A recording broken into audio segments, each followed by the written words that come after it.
puso. Ang pusod. Pusod, minuman. Ay, nako.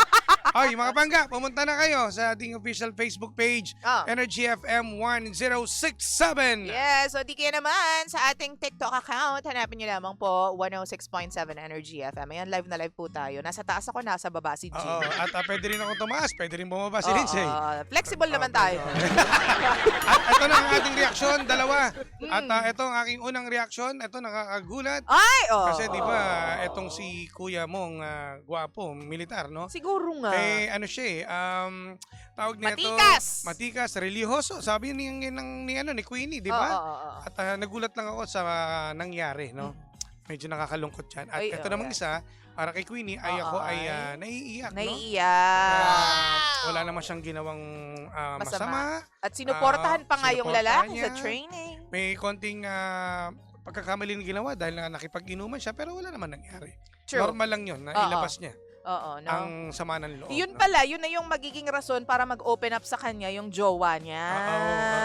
Minsan kailangan talaga ng hindi mag-open up ng feelings or ng kung ano mang kasinungalingan ng lalaki or problema yung isang tao kung walang magandang or perfect timing. Oo. Tsaka na parang napagtatanto ko, no, na kapag may tumatawag, yung parcel mo daw. Oo. Ano ka naman? Ano tawag nito, partner, yung pag nasa serbisyo, matutulis no? Oo. Hindi maiwasan kasi nga lalo na pag LDR, di ba? At sa ganyang bagay dito susubukin ka talaga eh. Bakit ba kasi ang lalaki? May mga lalaki na kapag nakatalikod or hindi nila nakikita yung mga babae, mga jowa nila, pumupuslit. Ano to ako naniniwala ko na hindi lang to si mismo ang may gusto nun eh. Siguro sa circle of friends ng lalaki, baka ganun din. Natukso, pare, kay Jay mo naman dito kami, bababae kami, dapat ikaw rin. So may peer pressure? May ganun din may peer influence? May tendency na ganun din na mangyari na syempre, mga kabady niya yan eh. Oo. Hindi lang sa mga sa lahat, no? Sa lahat. Sa bagay, mapalalaki, mapababae. Oo, may ganun eh. Kapag nakakantsawan, uy, wala, hindi ka pala lalaki. Saan kay Jay, wala man lang may ganun eh. Tapos biglang mabubuyo na sila. Yes. Makakagawa na sila ng kasalanan. Kaya dito nakikita ko na hindi talaga sila para sa isa't isa. Ni Queenie tsaka ni Kuya. Kasi nga, parang dito kasi yung pinaka-importante sa akin yung pagtitiwala eh. Totoo. Diba? Kaso hindi nagampanan eh. Hindi nagampanan. Lalo na pag alam mo naman sa sarili mo, Queenie, na yung lalaki ay nasa serbisyo, diba? Militar, diba? Pero feeling ko, partner, kahit hindi siya nasa serbisyong militar, ikaw ba, when was the last time that you were away for so long, tapos, alam mo yun, parang nakaramdam ka ng kati? Kasi sa mga lalaki hindi naman may iba-ibang tendency na ba't nila ginagawa yan. May pagkukulang or merong 'di ba sa tagal o sa layo, may mga ganun. Tukso. Ang tukso kasi talaga naniniwala ako na dumarating talaga sa punto na mararanasan natin mga lalaki. O even mga kababaihan. Totoo pero naman. mostly mga kalalakihan. Kasi ang mga lalaki, madaling kumain eh. Ay, kumain lang. Ano? Tumuka pala. Tumuka. Di ba sabi nila, may mga patuka na eh. Di ba ng manok? Gagawin, tutukain mo na lang eh. May mga palay na. May palay na, tutuka ka na lang. May ganun. Pero syempre, kung ang lalaki naman hindi matino, gagawin yan. Nasa karakter kasi ng tao. Diba? Nasa karakter yan ng tao. At ako naniniwala, kahit mabait ka, padidemonyo ka kapag ang mga nasa tabi mo, yung mga friends mo ay mga ganyan din tao. Kung hindi kung hindi firm yung iyong values. Kasi ako naniniwala ako, partner. Ito sa akin lang naman to, ewan ko. Pwede mo naman akong bigyan ng opinion mo about this. Pero kapag ang yung values mo ba, kung ito yung mga pinaniniwalaan mo, confirm ka sa mga gusto mong mangyari sa life, kahit sino pa yung nasa harap mo, kahit maghubad pa yung kung sino sa harap mo, naniniwala hindi mo naman yan papatulan ako. Naniniwala naman ako doon. Kaso nga lang kasi minsan tayo, sa panahon ngayon, kasi impluwensya ng mga kaibigan na nangyayari. Yun yung sinasabi ni Jim talaga. Dito talaga sinusubukan yung PC mo na kailangan mo bang bumigay, kailangan mo bang makipagsabayan to sa mga kaibigan mo na ganitong ginagawa. Ikaw ba nangyari na sa'yo yan? Ako, hindi lang yun. Napunta ako sa mga masasamang tao. Na-experience mo na yung ganyan. Lahat na experience ko. So naniniwala ko na kapag ang tao umiwas sa mga ganyang barkada, mababalik naman yung dating katinuan mo eh. Kung pipiliin mo, mo sila, umiwas. Diba? So, nasa iyo pa rin ang desisyon eh. Totoo. Kung halimbawa ikaw naman nangangati, wala tayong magagawa dyan, choice mo yan eh. Oo. Pinili yun nga lang niya. kasi sa maling tao ka kumamot. Kumamot. Tapos hindi pa niya sure kung na-jaundice. Anong ibig sabihin? Bayaring babae yun? Or ano to, yung babaeng Ba't yun hindi niya sure? Kung sino-sino din. Yun nga. Kaya di ba sabi niya, hindi niya sure? So, pumatol ka sa ganun?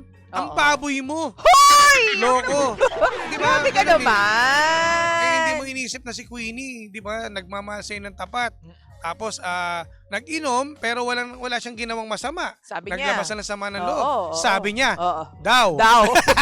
Hindi natin alam Bakit natin nilagyan din ng hindi maling natin kulay? alam kung quit sila. Oo. natin alam kung baka Oo. meron din ginawa to si Queenie. Since kwento ni Queenie, hindi ikaw ang bida. Di ba? Pero alam mo yon, may mga pagkakataon talaga doon tayo sa sa totoong topic partner, wag natin dagdagan, wag natin bawasan. Mahirap. Oo. Hindi, may mga pagkakataon talaga na yung temptation talagang, alam mo, sasagarin ka eh. So yun lang, ang bottom line nito, hindi siya karapat dapat para sa'yo. Kasi kahit anong tao, di ba, religyoso, may kilala akong iba dyan, nagmumura pa nga napaka-religyoso niya na. Oo. O hindi sukatan yun. Dapat meron kang sariling investigasyon sa kanya kung talagang tapat siya sa'yo at talagang mamahalin mo siya ng habang buhay. Totoo. Binigay mo lahat eh. Hindi porket religyoso, maniniwala ka agad sa kanya. May napatunayan ba siya sa'yo? Oo, Wala. 'di ba? Ito, basa tayo ng mga comments dito. Diba? Sabi ni Terry Peralta. Bakit mo tinatama yung si Tita Cora? Nung isang araw mo pa kinukulit si Tita Cora. Well, sabi ni Terry Peralta, good gloomy morning. Pag di ukol, hindi bubukol. Hanap ka na lang ng taong kayang tapatan ang pagmamahal mo. Sabi nga, habang nagdarasal ka, andyan ang mga pagsubok. Tinukso ng ahas ang jowa mo, girl. Pero, kumagat. Kumagat eh. Masarap daw eh. Di choice niya yan. Sabi naman to ni Nalin. Oo. Sabi niya, ouch! Ang sakit naman nun, naramdaman ko ang sakit. Ang gawin na lang ni sender, try mong kausapin yung girl kung makontak mo pa o para malaman mo yung talaga yung totoo. Kasi yung BF mo, magsisinungaling na yan. Tingnan mo nga, hindi niya agad sinabi sa'yo, pero kung bigyan mo ng chance to, teka, wait lang, mahaba maganda eh. kung pinipindot mo, diba? Ang haba pala nito, dinagdagan mo pa yung sasabihin ko. Ayan kung binigyan mo ng chance ang BF mo at inulit, nako, wala nang peace of mind yan. Diba? Palagi na lang kayong mag-aaway kasi nga, may isip mo yung ginawa niya. Totoo. Isusumbat mo yun. Totoo, may lamat na. May lamat na. May lamat hindi na buo, hindi na genuine. Hello sa mga taga-Taiwan dyan. Hello. Magandang umaga po sa iba't ibang panig ng mundo. Kung kayo po ay nakikinig sa amin, ano man ang oras dyan, mabuhay po kayo.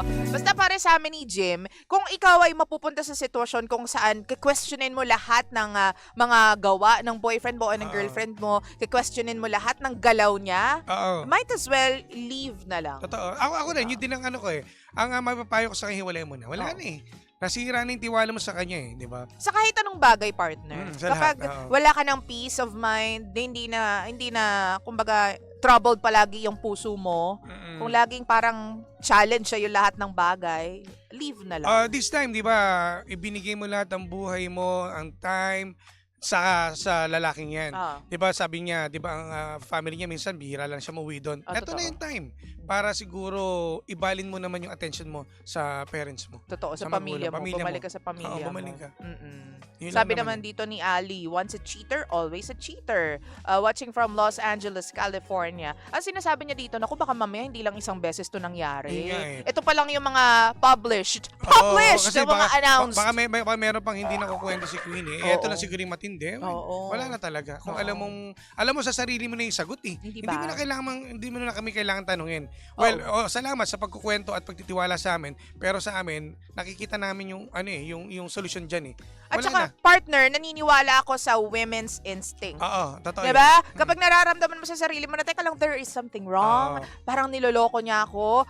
Out of nowhere, nagigising ka ng madaling araw na pare-pareho yung oras ng gising mo, tapos wala doon palagi yung asawa mo o yung jowa mo. Something is happening. Pero I beg to disagree sa iyo, May mga ibang tao, may mga ibang mga babae na ginagamit lang dahil nga gano'n ang nangyari doon sa kaibigan nila na babae.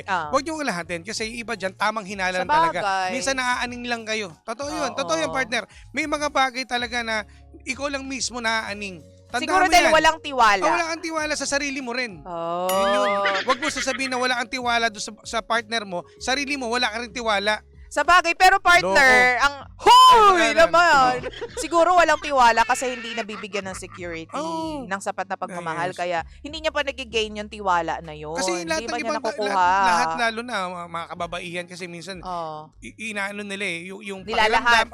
yung pakiramdam na nararamdaman ng mga babae, ina-adopt din nila. Well, siguro ganun din yung ano ko. Siguro niloloko mo ako, no? Kasi walang tiwala ko diyan. Ako, buisit yan. Hindi yun. Oo. Hindi yun. Hindi ka mo ng chance. Sabi nga nila, ang mga babae daw kapag nagsama-sama, no? Napaka-powerful, parang groupings. Sabi na sa'yo, niloko ka, no? Hindi lahat, hindi sa lahat ng pagkakataon ay tama yung inisip na. Teka lang, check mo yung muna yung sarili nyo. True. Fairness naman. Galit ka na agad niyan, Jim. High blood ako sa mga ganyang ano eh. Grabe ka naman. I beg to okay ba? Okay na yun. Basta nairakos ko. Isang beses lang kasi dapat sinasabi yun. Ikaw talaga. Sa lang, wala pang kain eh. Ay, nako. Mangga 8:47 ng umaga. Thank you very much. Salamat, Magtutok at magantabay po dito po sa aming programa ni Jimbo, ang Energy sa Umaga. At ito na mga pangga, susunod na ang Baklitas! At syempre naman, don't forget to like our Facebook page, facebook.com/energyfm1067. At sa akin po, DJ Jimbo. Ayan, Lindsay 1067 naman sa akin. Again, thank you very much po kay Doc Clarence MD. Lagi silang nakikinig sa atin dyan. Hi, Doc. Makati at Good Santa morning. Rosa, Laguna. And yung mga nakikinig sa atin sa, ano pa ba, partner, meron? Yung Pinasmile, thank you ha. Ayan. Salamat din at syempre sa lahat din ng mga panggapo natin, ng mga panggang drivers natin. Sa palengke na ngayon, na alam ko, busy-busy nga kayo, magandang morning. Baka makalimutan kong batiin ang aking Ay, love baka of pala. my life. Partner, Happy birthday sa aking Romel Moa. Happy birthday ha. Birthday niya ngayon. Papa Romel, happy birthday sa iyo. At Ayan. more blessings to come and I love you. Ay, alam mo, ikaw yung nagbigay na. Asawa yarn. I will see you later, my love. Yan. Thank you very much for being such a good father to Laura and such a good husband to me. Sundan nyo na. Huy! Hindi ka magdedesisyon. 8:48 on the clock. Pagka tayo pa rin po ang number 1, 6.7 Energy FM. Pangga mong sabing radyo. Sabihin mo, Energy! DJ Lindsay at DJ Jimbo. Energy sa umaga.